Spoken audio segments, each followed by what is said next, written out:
ha caldato, visto che Firenze è la città più calda d'Italia, no? È sempre in cima alle classifiche, tutti i giorni. Beh, è prima in classifica anche in Serie A in questo momento, visto che ha Anche vinto in trasferta con ampio margine. sì, ma deve giocare ancora contro il Lecce.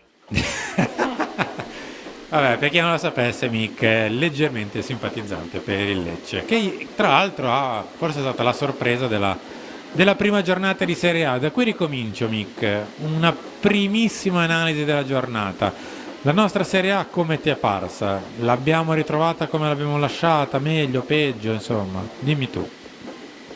Ma sai, una giornata è poco, diciamo per quello che abbiamo visto, io l'ho ritrovata uguale, cioè le squadre dalle quali non mi aspettavo nulla non hanno fatto nulla a livello di gioco, cioè non sono migliorate, continuano a essere il solito livello.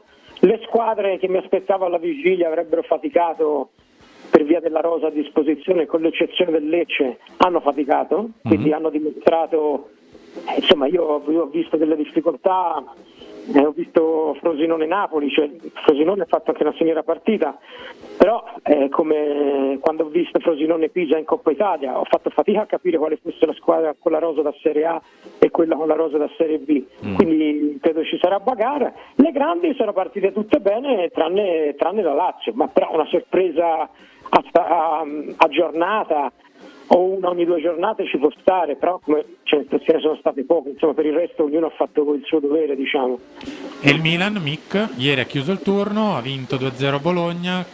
Che tipo di Milan hai visto? Diverso rispetto all'anno scorso? È un Milan, sì, un po' diverso, a 2 facce. Primo tempo molto bene, secondo tempo peggio, ma anche per merito di Thiago Motta. Nessuno l'ha sottolineato, ma ha fatto dei cambi buoni, ha riaggiustato la squadra, ha risistemato la partita e poi il Milan secondo me si vede già l'impronta che avrà quest'anno, c'è una squadra ancora più verticale, ancora più di transizioni anche generate dal Milan tramite il palleggio, cioè palleggia e poi spara la palla in avanti. Per fortuna non solo a Leao, ci sono altri giocatori che possono ricevere questi palloni lunghi e ci sono dei giocatori che possono far risalire il campo alla squadra, perché giocatori come Pulisic, Reinders, Loftus-Cheek sono giocatori che possono prendere la palla nella tua metà campo e portarla velocemente nell'altra. Io penso che il Milan stia interpretando bene questa fase contemporanea del gioco del calcio, cioè crea tanti 1 contro 1 e 2 contro 2 o 2 contro 1 quando è possibile, e soprattutto ha puntato sulla velocità, perché ha preso tutti i giocatori velocissimi, cioè a questi livelli quando ti studiano tutti sanno come giochi, magari non lo sanno subito ma perché c'hai dei nuovi acquisti, ma dopo 3-4 giornate tutti sanno tutto. Secondo me la differenza la fa l'esecuzione, come dicono gli americani, cioè come tu esegui la giocata, cioè tu puoi anche sapere che il Milan dà la palla a Leao e poi attacca a destra, ma se Leao lo fa a 100 km orari tu puoi saperlo benissimo, ma ci puoi fare ben poco. Mick, a proposito dei nuovi, chi ti stuzzica di più?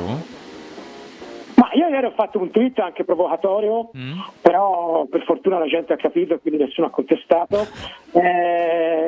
Ho visto un Reinders in versione raicardiana, cioè un giocatore a tutto campo, a tutto tempo, come direbbe l'Arrigo, in difesa c'era, in attacco c'era, porta sulla palla, fa viaggiare la palla quando deve, gioca sul corto, gioca sul lungo. E poi Pulisic ovviamente, cioè quest'anno hai un esterno destro che salta l'uomo quasi sempre e ha gol nei piedi, cosa che con tutto il rispetto per chi c'era prima non c'era finora.